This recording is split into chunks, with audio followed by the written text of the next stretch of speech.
Les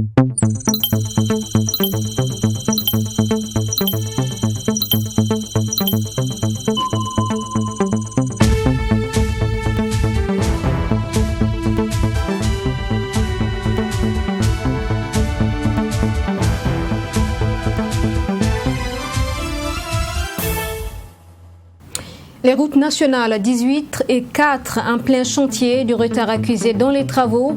Le ministre en charge des infrastructures a dû monter le ton pour espérer une accélération.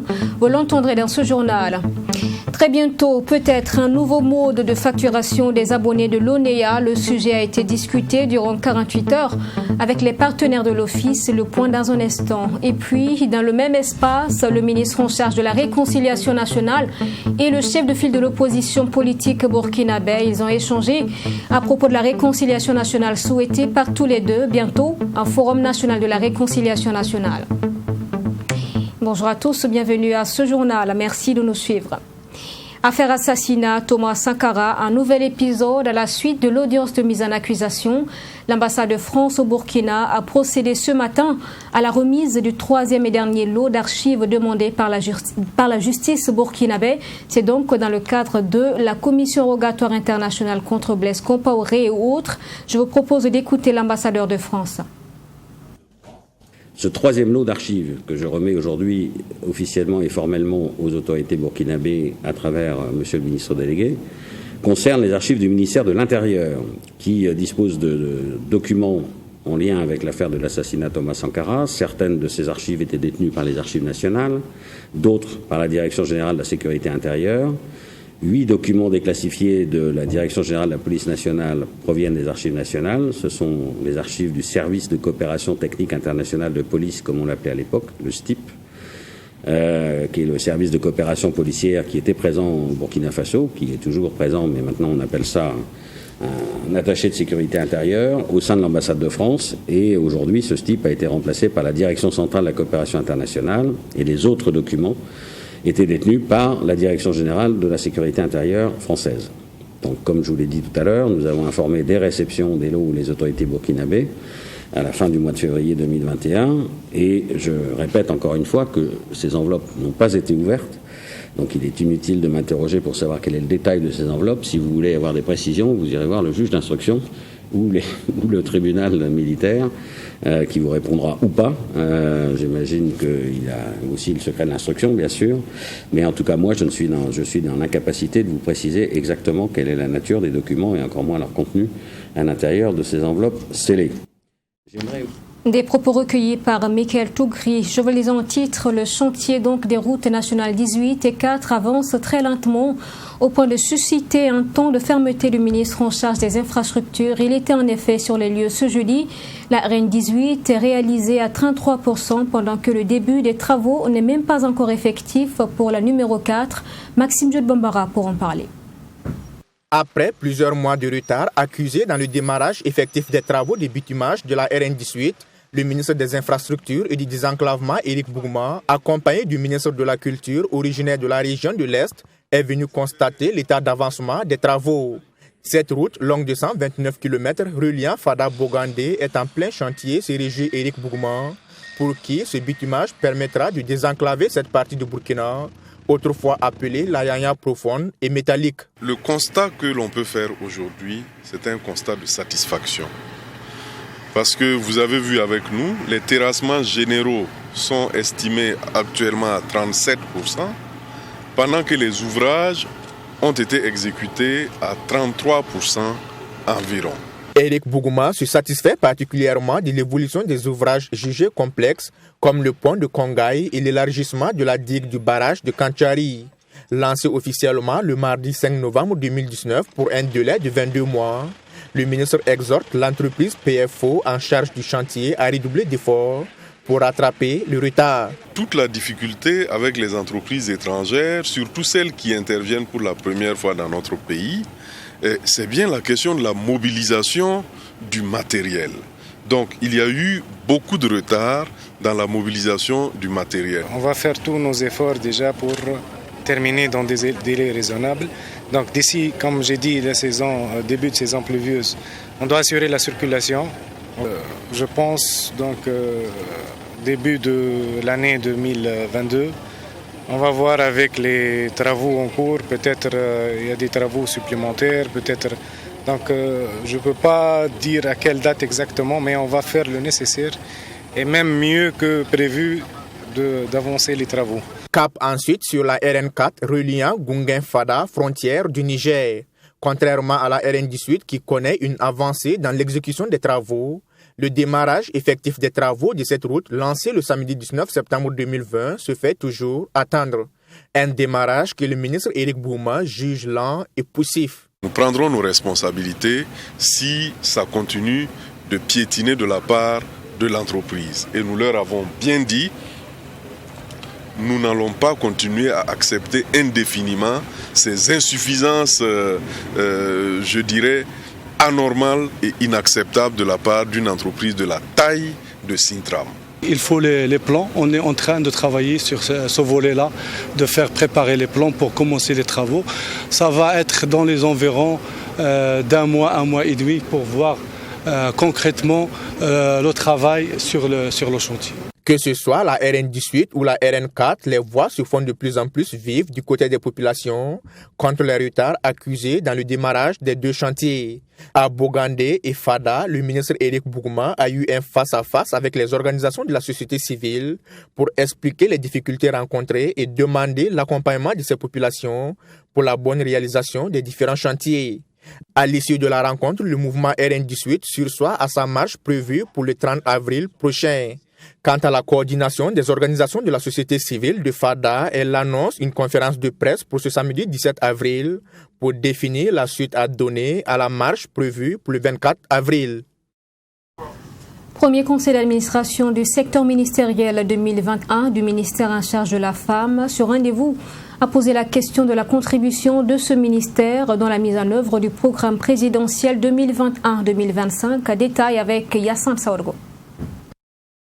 Ce premier CACEM du ministère de la Femme, de la Solidarité nationale, de la Famille et de l'Action humanitaire vise à faire le rapport des activités menées en 2020, le plan d'action triennal 2021-2023 et aussi le plan annuel de travail 2021. Pour le ministre en charge de la Femme, en dépit du contexte national marqué par la crise sécuritaire et sanitaire, son département a su relever les challenges de l'assistance aux personnes déplacées internes et aux communautés hôtes, le renforcement de la résilience des personnes vulnérables et leur autonomisation. À cela s'ajoute l'octroi des crédits du phare à 117 422 femmes pour un montant global de 14 661 238 500 francs CFA. L'octroi de crédits spécifiques à 2399 femmes des marchés EIA dans le cadre de la relance économique du fait de Covid-19. Le cash transfert de 20 000 francs CFA et ce pour 3 mois à 20 000 femmes vulnérables des marchés IA de Ouagadougou et de Bobo-Dioulasso pour soutenir leur activité génératrice de revenus dans le cadre des réponses aux effets de la Covid-19. L'appui financier sous forme de subventions à 1450 adolescents des régions de la Boucle du Moun, du centre-est, de l'est, des Hauts-Bassins et du Sahel pour la mise en œuvre de leurs projets individuels. L'établissement d'actes de naissance ou de cartes nationales d'identité au profit de 15 000 femmes vulnérables. L'octroi de kits de dignité à toutes les femmes déplacées internes officiellement recensées. Ce rendez-vous va permettre également, selon Hélène Marie-Laurence Ilboudo-Marchal, d'échanger sur le programme des sociétés du président du Faso Roch-Marc Christian Kaboré, dont certains axes touchent le département de la femme, de la solidarité nationale, de la famille et de l'action humanitaire. Vous savez, aujourd'hui, nous sommes dans la rédaction du nouveau référentiel. Et dans ce nouveau référentiel, il est important de noter que c'est les engagements du président du Faso tenus par rapport à sa réélection.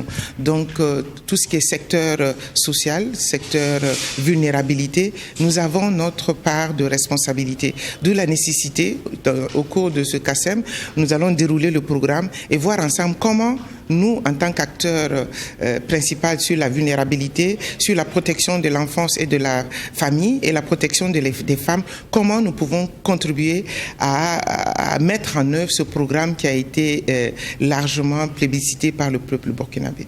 Rappelons que le thème de ce premier CACEM du ministère en charge de la femme de l'année est Contribution du ministère de la Femme, de la Solidarité nationale, de la Famille et de l'Action humanitaire à la mise en œuvre du programme présidentiel 2021-2025. Malgré le contexte sanitaire et humanitaire, le taux d'exécution physique est de 92,54% en 2020, d'où la satisfaction de la première responsable. L'Office national de l'eau et de l'assainissement, ONEA, et ses partenaires sociaux ont validé une nouvelle formule de facturation des abonnés de la nationale de l'eau. Cela découle d'une séance de travail qui a duré 48 heures à Koudougou. La nouvelle formule propose en substance un relevé bimensuel, donc avec la consommation repartie sur 2 mois. Explication avec Michael Toukri. Après ces 2 jours de travaux et de réflexion sur la question du relevé bimestriel, participants et ONEA ont pu accorder leur violon. Il n'est plus question de parler de facturation par estimation, avec parfois des factures dont les montants sont souvent très élevés et qui créent indignation et colère chez la clientèle ONEA. La Ligue des consommateurs se félicite donc de cette nouvelle alternative sortie des conclusions de l'atelier de Koudougou. Il y a eu beaucoup de plaintes liées à la facturation bimestrielle qu'on a tenté de résoudre et qu'on continue d'ailleurs de résoudre. Mais du reste, comme c'est sur la base d'estimation, ça n'a pas reçu l'assentiment des consommateurs de façon générale. Et nous avons, avec donc l'ONEA et tous ses partenaires, réfléchi sur un scénario qui nous permet dorénavant d'éviter de travailler sur la base d'estimation. Et je crois que c'est une satisfaction générale parce que quelque part, ça va résoudre tous les désagréments qui avaient été constatés et en ce moment, donc, le consommateur ne peut que s'en réjouir. Sur la table des débats, plusieurs scénarios sont envisagés par les participants. Et celui qui fait le plus consensus et jugé crédible est le relevé bimestriel avec la consommation répartie sur 2 mois. Avec cette approche, plus question de parler de facturation par estimation. Les conclusions que nous avons retenues, nous avons passé les différents scénarios en revue, en analysant les avantages et les inconvénients de chaque scénario. Et de façon consensuelle, nous sommes arrivés à un scénario que nous avons retenu. Nous avons adopté le scénario 3, qui consiste donc à relever une fois tous les 2 mois et diviser cette consommation par 2 et puis appliquer le tarif qui est en cours. Et nous allons remettre donc les 2 factures en même temps avec des périodes différentes de règlement, des dates limites différentes pour permettre aux clients de payer une première facture d'abord et le mois prochain payer la deuxième facture. L'avantage de ce nouveau système corrige ce que nous sommes en train de faire actuellement, à savoir l'estimation qui causait des problèmes. Actuellement, il n'y a plus d'estimation. Nous relevons tous les 2 mois, on divise la consommation par 2. Selon le directeur général de l'ONEA, le scénario adopté, c'est-à-dire le relevé bimestriel avec consommation répartie sur 2 mois, sera soumis aux autorités pour validation. Et ensuite, un plan d'action sera élaboré pour la mise en œuvre des conclusions de l'atelier de Koudougou sur le relevé bimestriel. Rencontre ce vendredi entre le ministre en charge de la réconciliation nationale et le chef de file de l'opposition politique. Zéphirin Diabré et Eddy Komboego se sont entretenus sur le Forum national de la réconciliation qui est en préparation.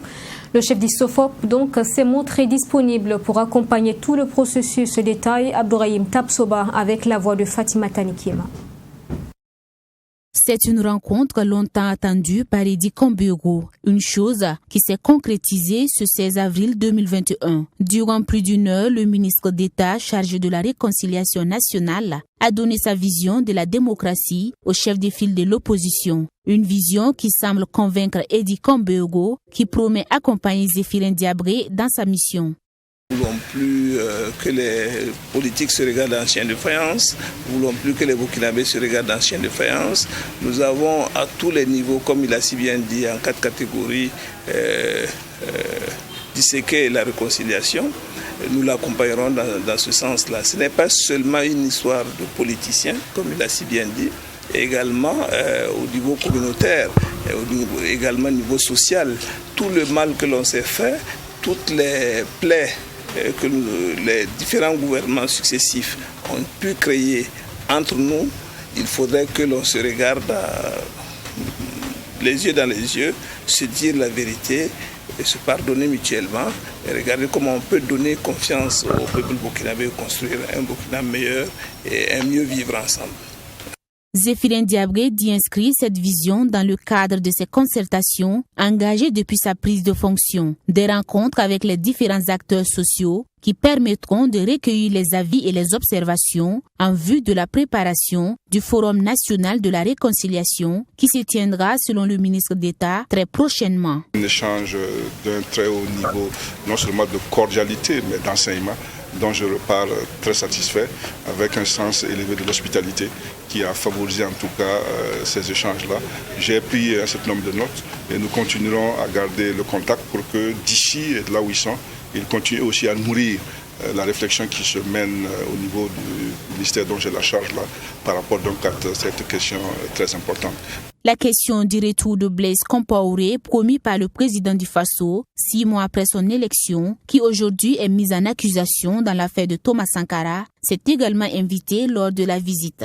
Si pour Zéphirin Diabré, le gouvernement ne peut pas s'ingérer dans les questions de justice, Eddy Kambego, lui, promet une réaction du CDP très bientôt. Dans la suite de cette session d'information, le projet Approche multisectorielle pour la prévention du retard de croissance du ministère de la Santé bénéficie d'un accompagnement financier de la Fondation Bill et Melinda Gates. Officiellement lancé ce vendredi, le projet couvrira plusieurs localités au Burkina. On en sait plus dans ce reportage signé Mamédiana Kamabou. Ce projet vise à réduire le taux aigu de la malnutrition et celle du retard de croissance des enfants. Selon le résultat de l'enquête nutritionnelle nationale, la prévalence de la malnutrition est passée de 11,3% en 2019 à 9,1% en 2020 et celle du retard de croissance de 35,1% à 24,9% sur la même période. Les efforts ont été fournis, mais des défis restent à relever. Comme nous ne voulons pas faire du saupoudrage dans le système de santé, nous voulons donc optimiser et renforcer ce que nous mettons déjà en œuvre. C'est dans ce sens que nous partons donc dans ces zones-là pour pouvoir renforcer ce que nous étions en train de faire dans ces localités. Et lorsqu'on va voir que ça va aller bien, qu'on va voir qu'avec les ressources qu'on a et qu'on est vraiment focalisé, on a de très bons résultats, on peut donc faire le plaidoyer pour pouvoir avoir plus de financement et passer petit à petit à l'échelle. Il ne s'agit pas de mettre beaucoup d'argent dans plusieurs endroits au même moment et ne pas pouvoir en fait corriger en fait les imperfections qu'on ne peut pas. Financé par la Fondation Bill et Melinda Gates, ce projet a une durée de 4 ans, soit de 2021 à 2024. Il permettra de renforcer l'accompagnement de l'UNICEF au ministère de la Santé. Nous voulons voir comment investir beaucoup plus dans les plateformes communautaires, dans les structures communautaires qui existent, pour booster la transformation sociale, pour booster la demande des services à tous les niveaux. Donc voilà, c'est ce qui est nouveau. Ce qui est nouveau aussi, c'est le paquet intégré d'intervention que nous apportons. Alors, ce paquet inclut la nutrition, par exemple la prévention du retard de croissance, la santé communautaire, l'institutionnalisation de la santé communautaire, l'eau, l'hygiène et l'assainissement.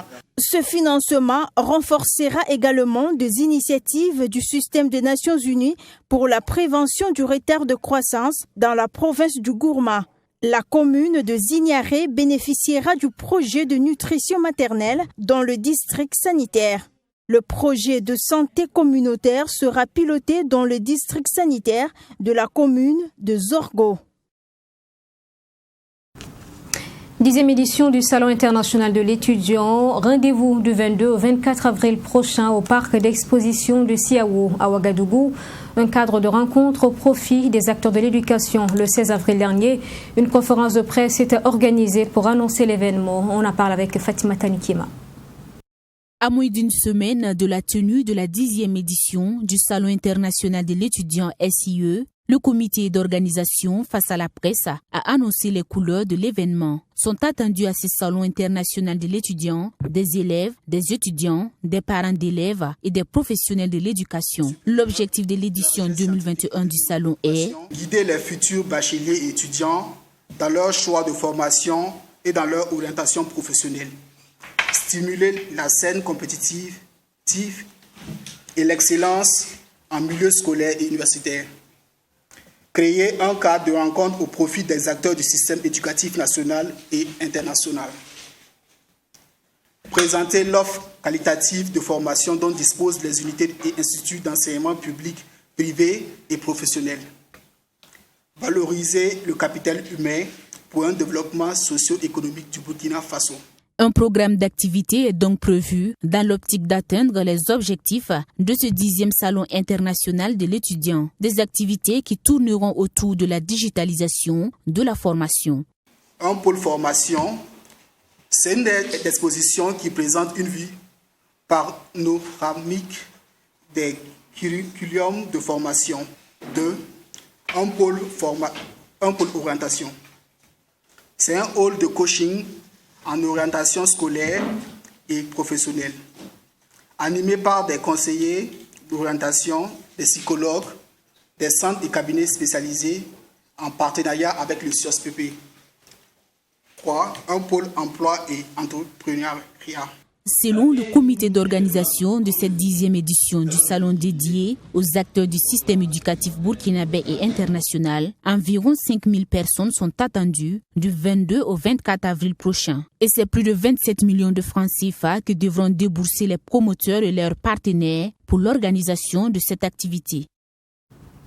La ministre déléguée chargée de la recherche scientifique et de l'innovation, Maminata Traoré Koulibaly, a visité les locaux de l'université Aube Nouvelle de Bobo-Dioulasso. C'était mercredi dernier.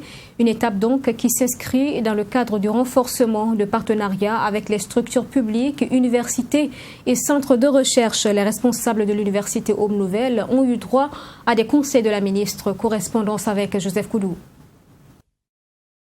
L'université Aube Nouvelle de Bobo-Dioulasso a reçu ce jeudi 15 avril la visite de Madame la ministre déléguée chargée des enseignements supérieurs et de la recherche scientifique.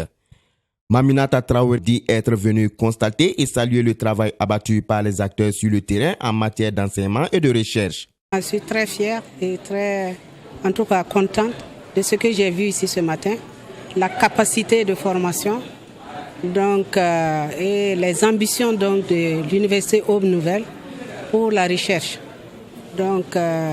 J'ai vu des enseignants dédiés avec beaucoup de formations, 39 diplômes qui sont délivrés ici dans cette université.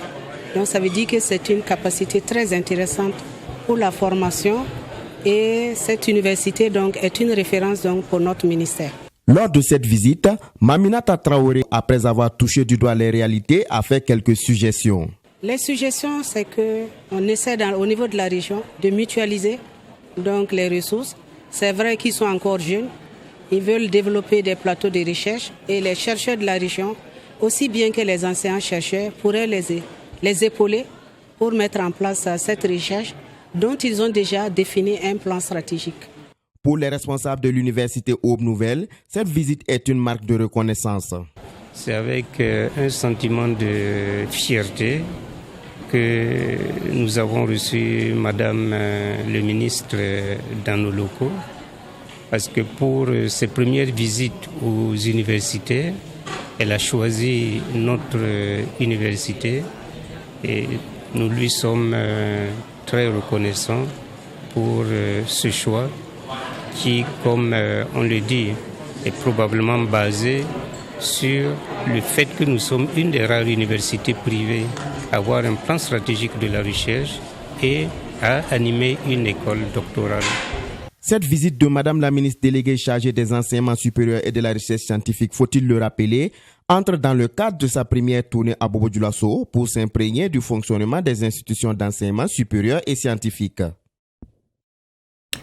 Et dans le reste de l'actualité, Mamadou Agué, religieux musulman de la diaspora malienne en Côte d'Ivoire, estime que certains chefs religieux maliens ne sont pas tendres avec le président de la transition et de l'armée nationale.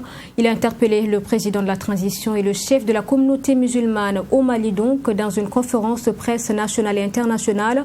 Cité à Abidjan, on en parle avec notre correspondant Yamba Cabré. Nul ne saurait égarer celui que Dieu guide ou guider celui qui l'a égaré. Le Mali est un État laïque et les religieux ne doivent pas s'ingérer dans les affaires politico-politiciennes. C'est l'imam Ouangé Mamadou de la diaspora malienne en Côte d'Ivoire qui le dit au président de la transition au Mali et interpelle les guides religieux. C'était au cours d'un point de presse qu'il a animé à Abidjan. À ma qualité de citoyen malien et simple imam, c'est avec un grand honneur que je me permets de m'adresser à son Excellence, Monsieur le Président de la République du Mali. En effet, vit sa haute charge à la tête de la transition politique de notre pays. Je viens très respectueusement lui demander de prendre ses responsabilités afin de favoriser toujours la bonne gouvernance et la cohésion nationale. Ainsi qu'il veuille refuser aux autorités religieuses de s'ingérer dans la sphère politico-politicienne. À cet effet, en attirant l'attention du premier responsable du Haut Conseil islamique du Mali, je voudrais lui demander de veiller vigoureusement à la bonne conduite de leaders religieux, dont certains tiennent des propos d'acharnement sur le gouvernement et l'armée nationale. Pour le religieux malien installé en Côte d'Ivoire depuis 1972, où il évolue dans l'agropastoral, l'islam est une religion de paix libre de pratique et elle est incompatible avec la politique. Être musulman est une question morale, personnelle et volontaire que Dieu n'a aucunement imposée à ses créatures. Dieu lui-même a défini ceci dans le Coran à la sourate 42, verset 13. Il vous a légiféré en matière de religion, ce qu'il avait à jouer en nous, ce que nous t'avons révélé, ce que nous avons à jouer ainsi qu'à Abraham, à Moïse et à Jésus-Christ. Établissez la religion et n'en faites pas un sujet de division.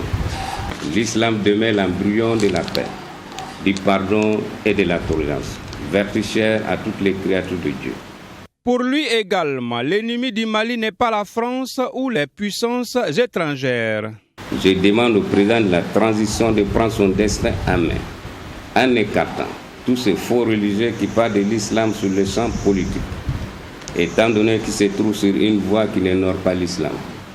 Parce que ce sont ces soi-disant promoteurs de l'islam qui sèment toujours les désordres et les troubles à l'ordre public au Mali. Le vrai problème de ces pays, ce n'est ni les coups de force militaires, ni les politiciens, et encore moins la France. Il faut noter que l'imam Wangue Mamadou est l'arrière-petit-fils de Cheikh Moulay Gène, descendant de la famille du prophète Mahomet, venu d'Irak en 1337 pour porter la voix de l'islam au Soudan. Et voilà pour ce journal. Merci d'avoir été avec nous toute la semaine. Je vous souhaite un excellent week-end à la semaine prochaine.